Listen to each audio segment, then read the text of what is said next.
Espagne, en 1695.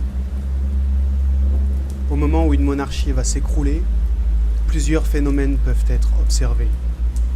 Et d'abord, la noblesse tente à se dissoudre. En se dissolvant, elle se divise. Une première partie des gentilshommes, la moins honnête et la moins généreuse, reste à la cour. Tout va être englouti. Le temps presse. Il faut se hâter. Il faut s'enrichir, s'agrandir et profiter des circonstances. On ne songe plus qu'à soi.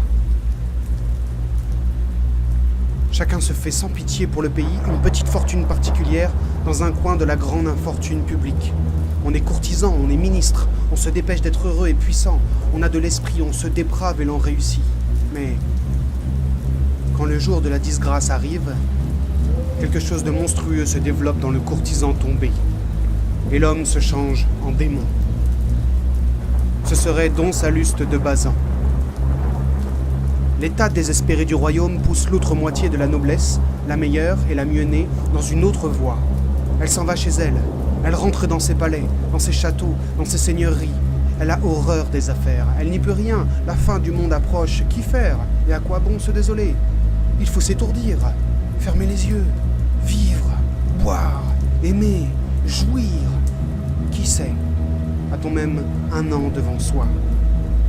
Cela dit, ou même simplement senti, le gentilhomme prend la chose au vif, décuple sa livrée, achète des chevaux, enrichit des femmes, ordonne des fêtes, paie des orgies, jette, donne, vend, achète, hypothèque, compromet, dévore, se livre aux usuriers et met le feu aux quatre coins de son bien.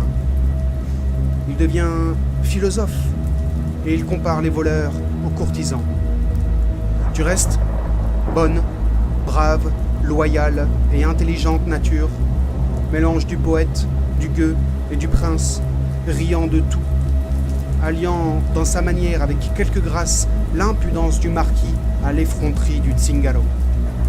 Souillé au dehors, saint au dedans, et n'ayant plus du gentilhomme que son honneur qu'il garde, son nom qu'il cache, et son épée qu'il montre. Ce serait Don César de Bazan, cousin de Don Salluste. Poursuivons. En examinant toujours cette monarchie et cette époque, au-dessous de la noblesse ainsi partagée et qui pourrait jusqu'à un certain point être personnifiée dans les deux hommes que nous venons de nommer, on voit remuer dans l'ombre quelque chose de grand, de sombre et d'inconnu. C'est le peuple. Le peuple qui a l'avenir et qui n'a pas le présent. Le peuple orphelin, pauvre, intelligent et fort, placé très bas et aspirant très haut. Le peuple, ce serait Ruy Blas. Au-dessus de ces trois hommes, il y a une pure et lumineuse créature, une femme, une reine. Malheureuse comme femme car elle est comme si elle n'avait pas de mari, malheureuse comme reine car elle est comme si elle n'avait pas de roi. Penchée vers ceux qui sont au-dessous d'elle par pitié royale et par instinct de femme aussi peut-être, et regardant en bas pendant que Ruy Blas, le peuple, regarde en haut. Mais après tout, la vérité absolue n'est que dans l'œuvre, que chacun y trouve ce qu'il y cherche.